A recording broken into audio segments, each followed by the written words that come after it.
ખબરોમાં આગળ વધીએ તો આણંદની વાત કરવામાં આવે, જ્યાં ઓડ ગામના રોહિતવાસ ખીસ્ત્રીવાસ મોટું ફળ્યું તેમજ મુસ્લિમવાસ નજીકથી વરસાદી પાણીના નિકાલનો ખુલ્લો કાંસ પસાર થાય છે.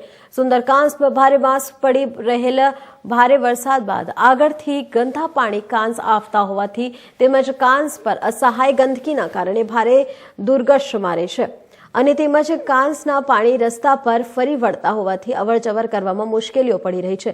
કાંસને કારણે મચ્છરો સહિતની જીવાતોનો ઉપદ્રવ વધી ગયો હોવાથી રોગચાળાની દહેશત વર્તાઈ રહી છે.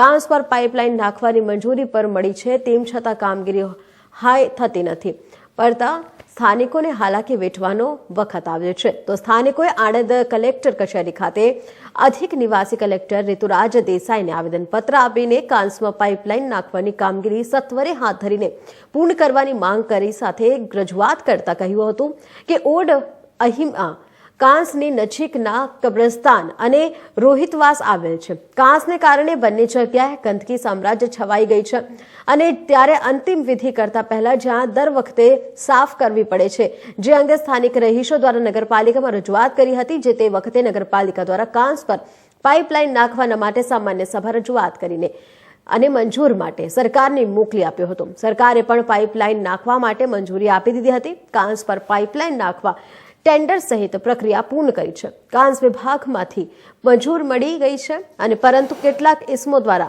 વાંધા રજૂ કરીને ખોટી રીતે કામ અટકાવી દેવામાં આવ્યું, જેથી નિવાસી અધિક કલેક્ટરને આવેદનપત્ર આપવામાં આવી સત્વરે કાંસમાં પાઇપલાઇનનું કામ શરૂ કરીને પૂર્ણ કરવાની માંગ કરી હતી.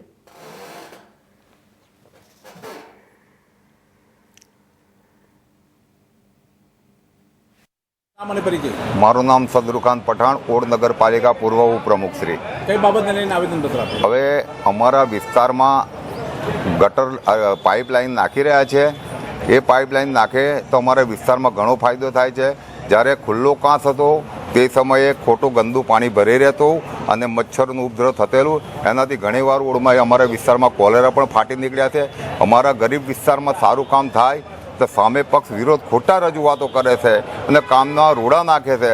કારણ કે એ લોકો 25 વર્ષથી સત્તાના વિહોણા રહી ગયા છે તો બીજાની સત્તાએ સાંખી લે તેમ નથી. અત્યારે ટૂંક સમયમાં નગરપાલિકાનું ઇલેક્શન આવી રહ્યું છે. એક જાતનું ઇલેક્શનમાં ફંદા કરવાના ધંધા થઈ રહ્યા છે. આ જે પાઇપલાઇન નખાય છે તદ્દન સારું કામ છે. એનાથી અમને બાયપાસ રસ્તો પણ સારું મળે અને ગામના 2-3 હજાર માણસોને આ સુવિધા સારી મળી છે. આ વિકાસના કામમાં રોડા નાખે એમની તમામ રજૂઆત પાયા વિહોણે છે અને અમારી રજૂઆત સાચી છે. તેથી અમે કલેક્ટરશ્રીને આજે આવેદનપત્ર આપવા આવી રહ્યા હતા.